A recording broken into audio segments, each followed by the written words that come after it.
Good morning, everybody.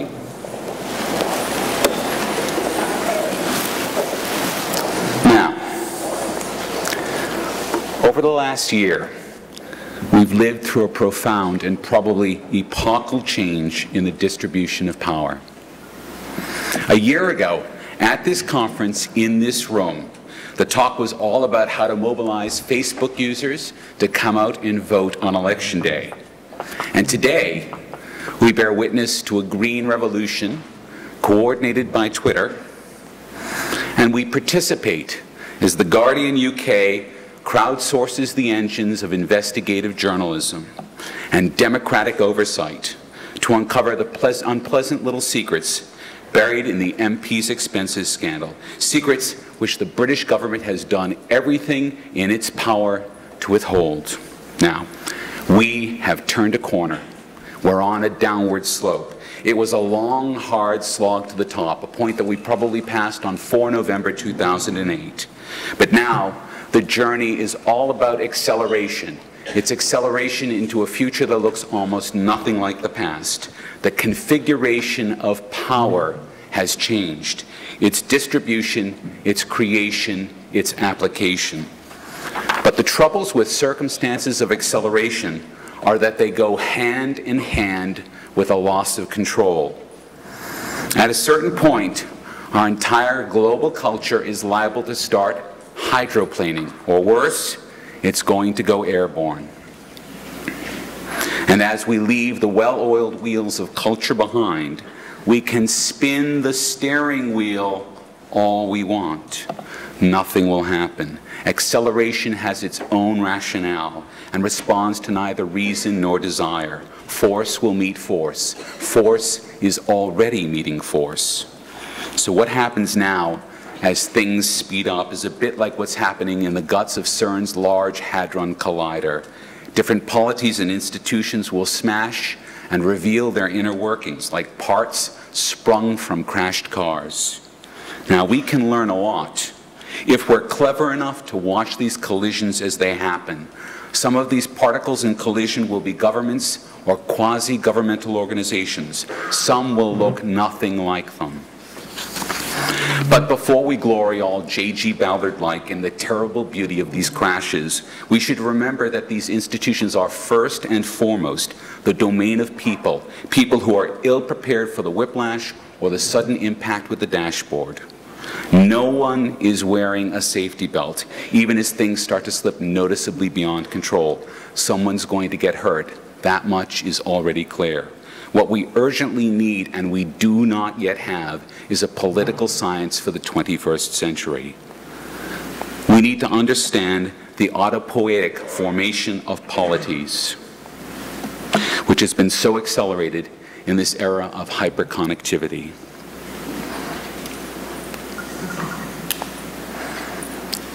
And again, there you go.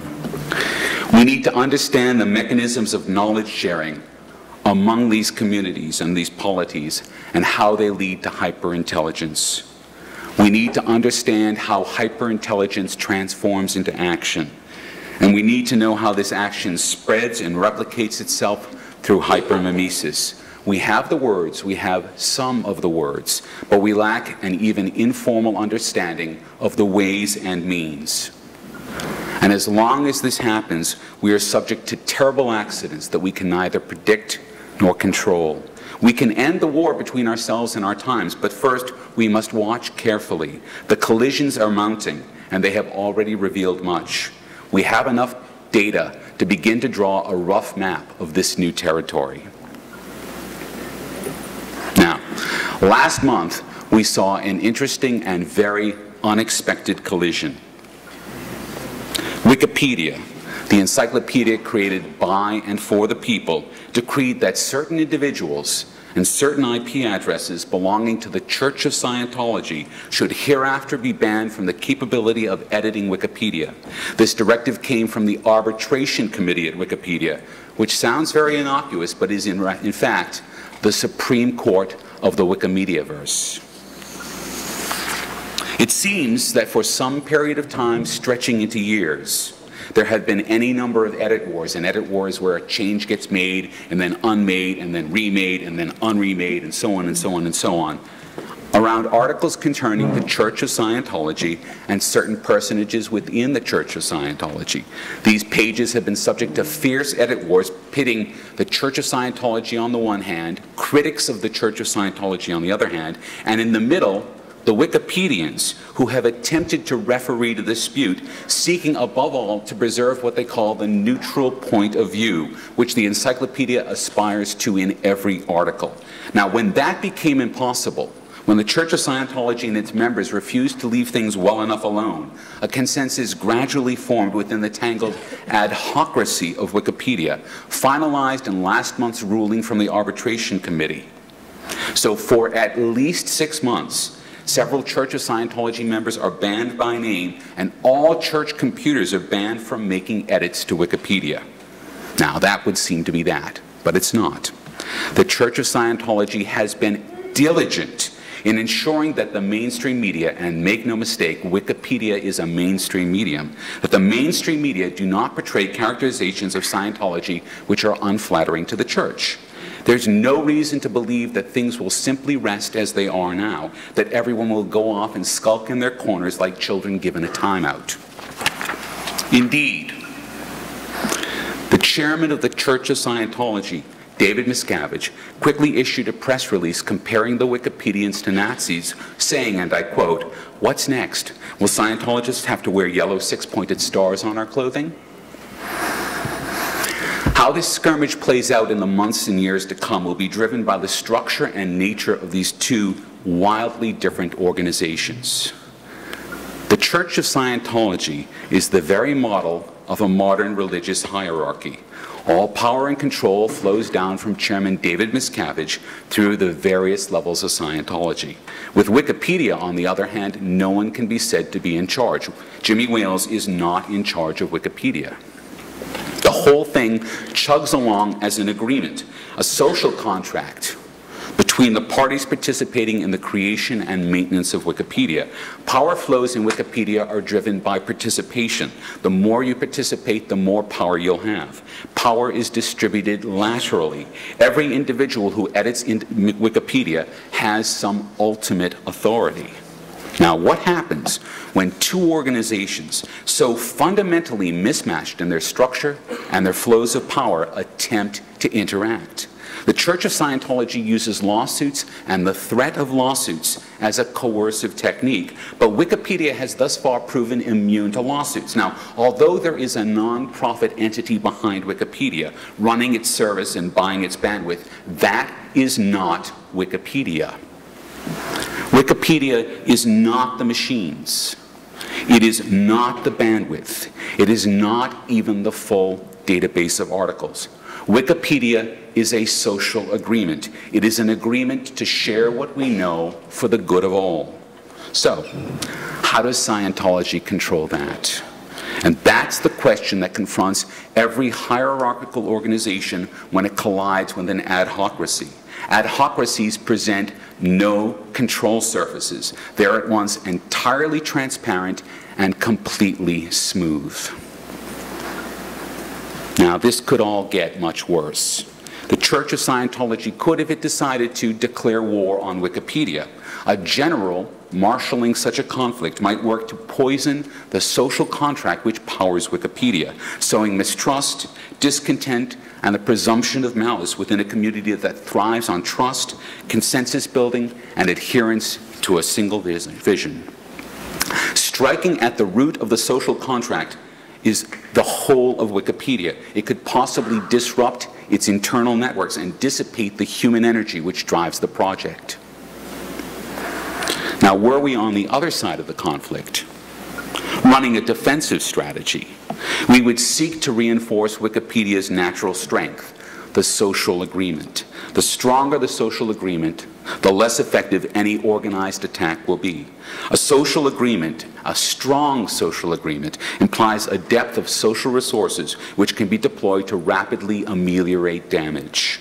Now, although this conflict between Scientology and Wikipedia may never explode into a full-blown conflict, at some point in the future, some other organization or institution will collide with Wikipedia, and the battle lines will be drawn. This whole quarter of the 21st century looks like an accelerating series of run-ins between hierarchical organizations and adhocracies. What happens when the hierarchies find their tools, their usual tools of war, are entirely mismatched to their opponent?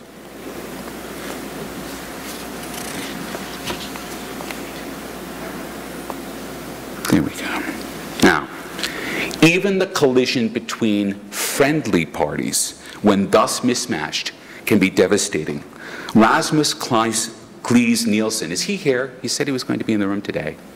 Rasmus Cleese Nielsen is a PhD student in Columbia's communications program, and he wrote an interesting study a few months ago that Mika pointed me at, in which he looked at communications overload, which he identifies as a persistent feature of online activism. Nielsen specifically studied the Democratic campaign in New York and learned that some of the best practices of the Obama campaign failed utterly when they encountered an energized and well-empowered public. So, the Obama campaign asked voters to communicate through the website, through mybarackobama.com, and with one another and with the campaign's New York staff. Now, New York had been written off in the primaries because everyone knew that Hillary was going to win. But even so, the state housed many vocal reporters, apocryphally all from Manhattan's Upper West Side. These supporters flooded into the Obama campaign in the website for New York, and they drowned out the campaign itself. And as Election Day loomed, the campaign staffers retreated to older communication techniques. That is, they retreated to mobile phones, while Obama's supporters continued their own conversation through the website. So in this case, we saw a complete disconnect between the campaign and the supporters, even though both parties had the same goal.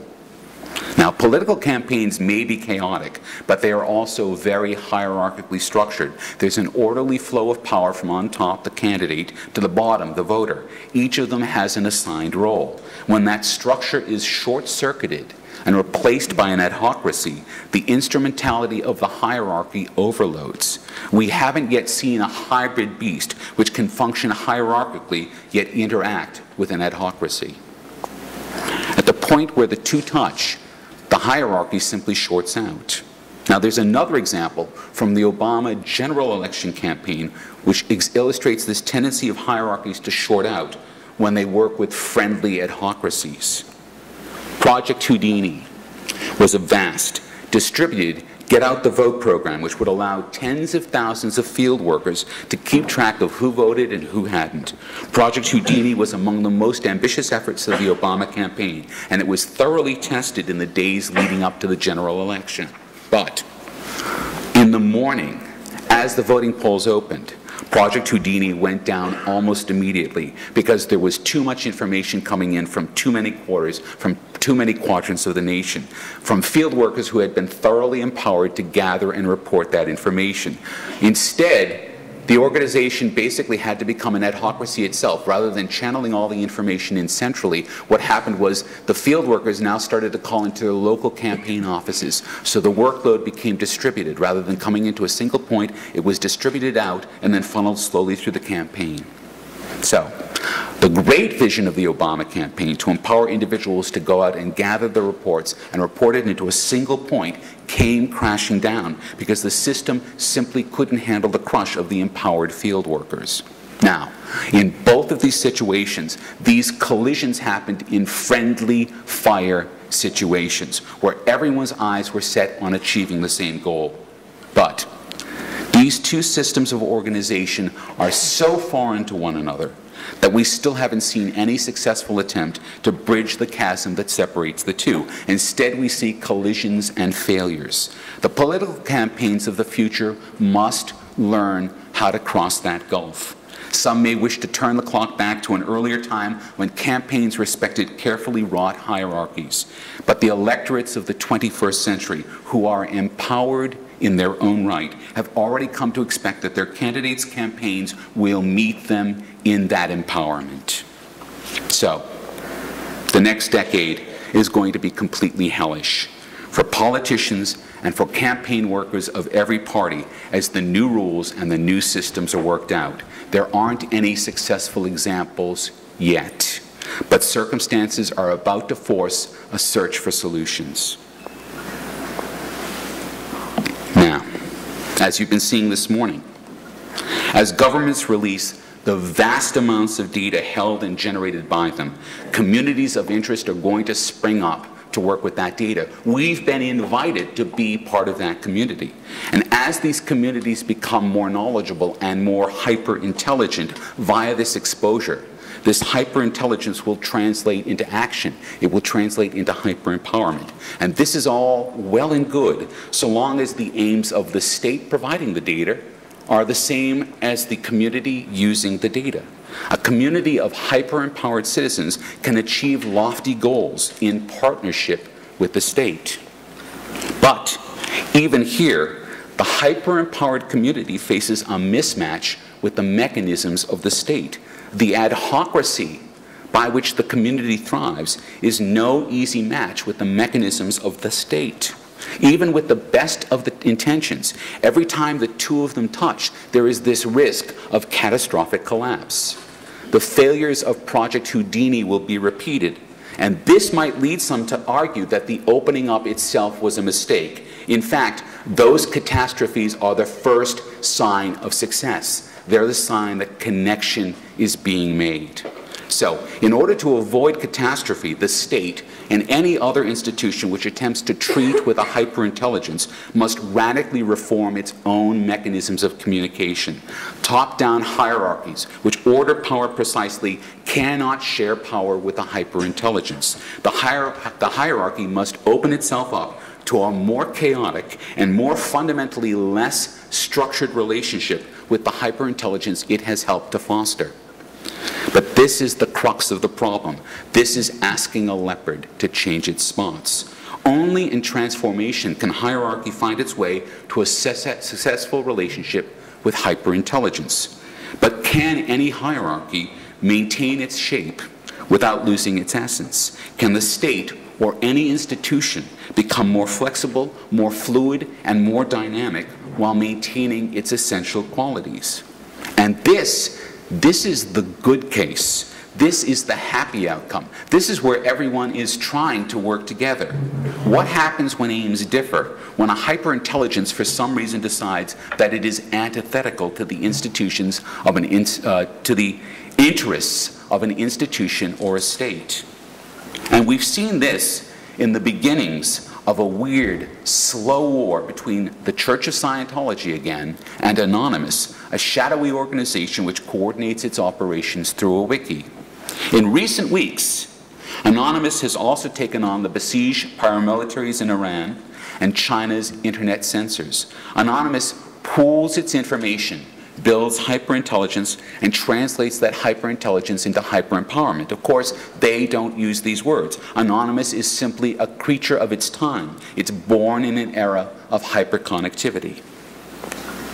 It might be more profitable to ask what happens when some group working with the data provided by recovery.gov or data.gov or younameit.gov learns something that they're opposed to and goes to work blocking the government's activities using the data provided by the government. In some sense, this is good old-fashioned activism, but it's amplified by the technologies at hand.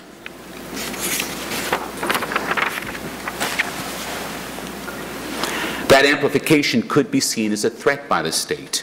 Such activism could even be labeled terrorism. Even when this activism is well-intentioned, the mismatch and the collision between the power of the state and the hyper-empowered actors means that such mistakes will be very easy to make.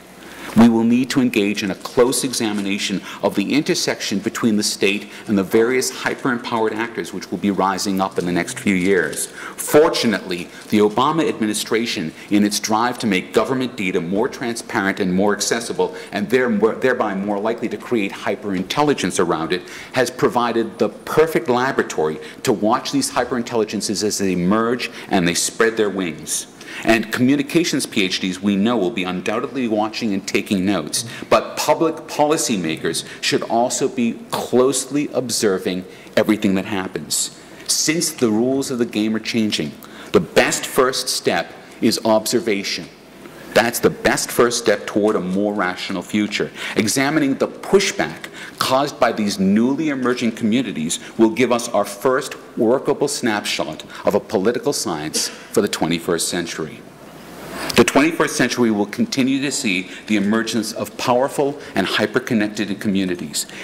Some of these communities will challenge hierarchical organizations, such as Wikipedia and the Church of Scientology. Sometimes they will work with hierarchical organizations, as with Project Houdini. And sometimes it will be very hard to tell what the outcomes are. But in each case, the hierarchy, be it a state or institution, will have to adapt itself to a new power role, a new sharing of power. In the past, like paired with like. States shared power with states, institutions with institutions, hierarchies with hierarchies. We are leaving this comfortable and familiar time behind. We are headed into a world where actors of every shape and description find themselves sufficiently hyper-empowered to challenge any hierarchy. Even when they seek to work with a state or institution, they present challenges. Peace is war. In either direction, the same paradox confronts us. Power must surrender power or be overwhelmed by it. Sharing power is not the ideal of some utopian future. It's the ground truth of our hyper-connected world. Thank you.